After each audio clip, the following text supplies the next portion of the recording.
God, I suck at this. Why am I teaching this champion? Hello, and welcome to the Kindred rework video. I'm here to help teach and understand the new Kindred. She's a little harder to understand, so hopefully this guide will help those of us who are confused. First, let's tackle her passive. Half of this passive is unchanged, so we're not going to look at that part for now, but the other half has been moved around. For right now, let's look at the changes. Now every mark changes 3 abilities, whereas the 4th mark also extends her range. 75 on the 4th, and 25 for every 4th mark later. The next thing that changes is that every mark you get raises the buff you get from your Q by 5%. We'll talk about that buff in a minute when we get to the Q. The 2 changes I'm looking at right now are the current health damage from your W and the missing health damage from your E. Every mark you get adds 0.5% to each, which is where the percent health damage went. We'll talk about the uses of her W and E when we get to them. Her Q is called Dance of Arrows. It is a short dash that shoots 3 arrows at nearby enemies, but the new change to it is that you get an attack speed buff for 4 seconds after the cast of Q. The buff starts at 10%, but goes up 5% after every mark. Also, if you use your Q while your W is active, it will lower the cooldown of your Q. Next up is her W, Wolf's Frenzy. This is a targetable AoE that becomes Wolf's territory for 8.5 seconds. It attacks anyone in that area. The more attack speed Kindred has, the more Wolf attacks in that current time. Wolf deals a flat amount of damage plus percent current health damage. He starts at 1.5% current health damage, plus 5% after every mark. That means the more health your target has, the more damage Wolf will do. If it's a monster from the jungle, he will also deal 50% more damage and slows their attack speed and movement speed by 50% for 2 seconds.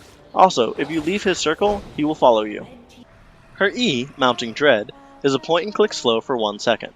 It puts a debuff on the champion for 4 seconds. The third attack on that champion after the debuff is applied within 4 seconds makes Wolf pounce and attack that champion.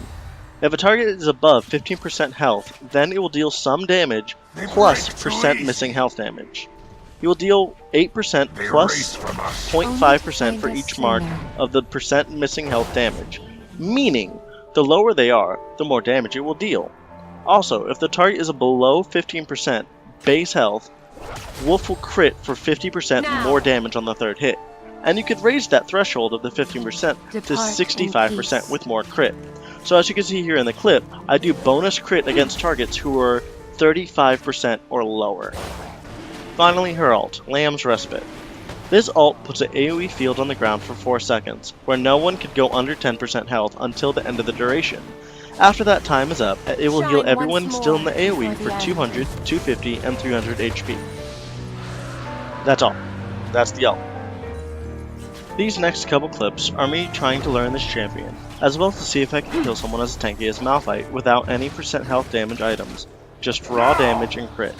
As you can see in these clips, he's going full tank with armor and attack speed slowing items, but I can still easily kill him, even when I'm underleveled. None are, dear Wolf. There were a couple times where it got close just because the amount of armor he had was crazy, but I was dedicated to show that I could still shred tanks even with just raw damage and crit.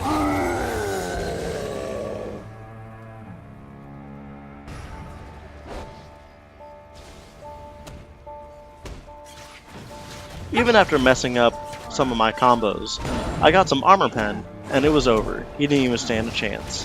The amount of damage Wolf does is just crazy.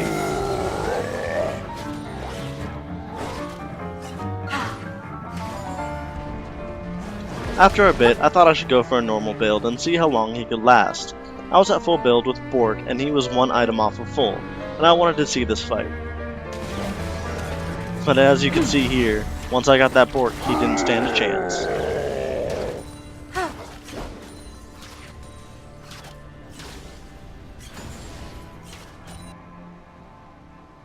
So I got a little ballsy. I wanted to see if I could solo Elder Dragon. So as you can see here, once I put Wolf down, I did it pretty quickly.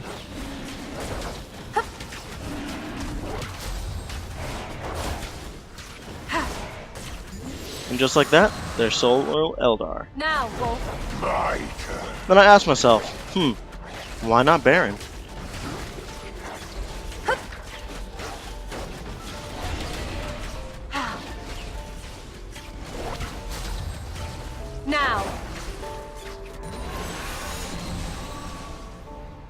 I see water. They are called... This final clip is with me and Malphite, both full builds, and I wanted to show how strong she could be with full items and a good amount of stats. Thank you for watching my new Kindred rework video. I hope this video helped you, and if it did, let me know. Have a nice day, guys. Bye.